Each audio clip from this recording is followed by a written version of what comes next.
Hi, and welcome to the hands-on part of the series where we can get our hands dirty and code a bit with the SDK. In this part, we are going to see how we can achieve the same thing with a vault in the code as with the web wallet that I showed you before.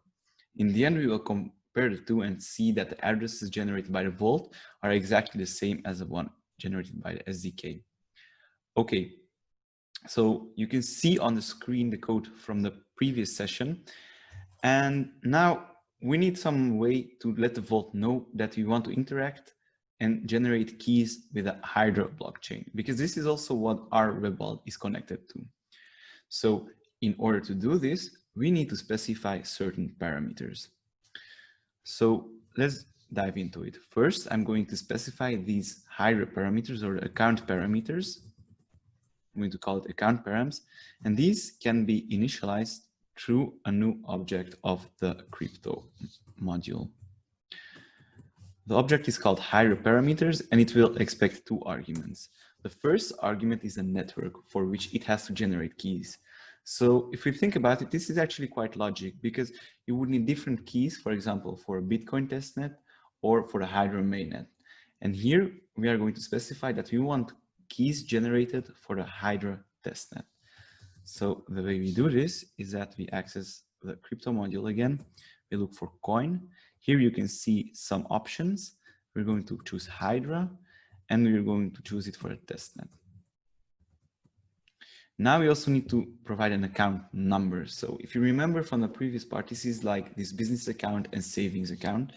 So now I'm going to pick the default account number, which is 0. And now it's time to initialize this plugin onto the vault. So there is a special function to do this, which is called rewind, and we can find it in the Hydra plugin.rewind. So think of this rewind function as an initializer. After this, we will see that the state of the vault will contain the Hydra parameters for which it was initialized. But in order to do this, we need to specify on which vault it has to initialize these plugins. So let's put in vault here. Now we also need to be authorized to do this, and the vault also needs to be decrypted. So therefore it needs our unlock password. And we also need to give the parameters. So now I want to show you that the vault will contain a Hydra plugin. So let's do this by logging the saved state of the vault.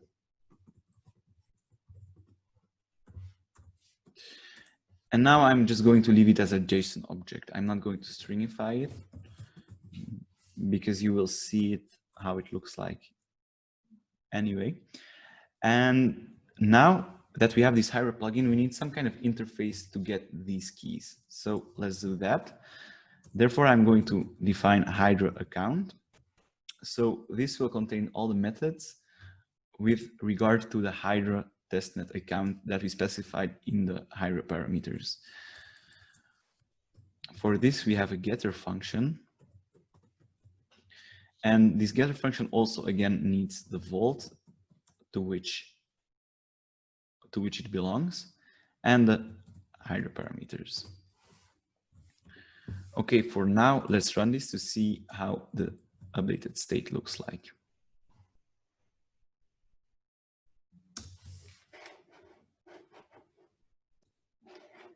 So now indeed we see that the plugins has one object. The plugin name is Hydra. It contains the parameters, which is this crypto Hydra parameters object, and also public state. So this public state can be accessed through the Hydra account.public property. And let me show you what we can do with it. First, we can get the public key from the zeroth address, but actually you could get the public key of any address. We're just going to show it for a zeroth address. The way we do it is to call the public property on it, and then we need to specify which key index we want the public key of. So now we're going to get the zeroth key. Additionally, I will also print out the addresses, because then we can compare them with the Webwallet and see that exactly the same addresses have been generated. So let's do this. So the zeroth address can be accessed through Hydra account.pub.key0, and then we select the address property of it.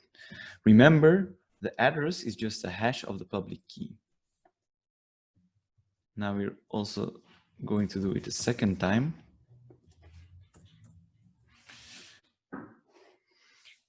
Now let's log out these variables so that we can see what is behind them. I will start with a public key, pub key 0, and then follow with the addresses.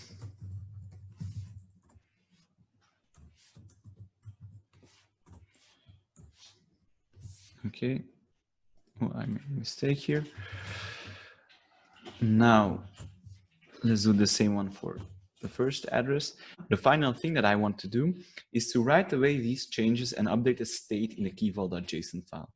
The reason for this is that next time we initialize the vault or we load it from this file, we do not need to initialize a Hydra plugin on it, but we have it straight away. So I'm going to delete the logs and write the state away with the write file sync function.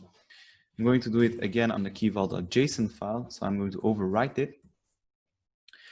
And I'm going to write in the stringified version of the JSON object returned by the vault.save method.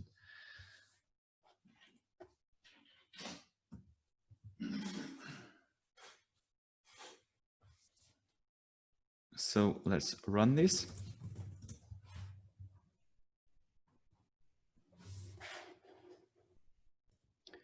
So before we finish off this session, I'm quickly going to look at this keyvault.json file. Now we can see again that the parameters of the Hydra plugin specify the Hydra testnet, the public state, and inside the public state, we can find the extended public key. So this is the public key with the chain code extended to it. You also have a receive keys number set on 2, because we initialized 2 addresses, and this gets saved here.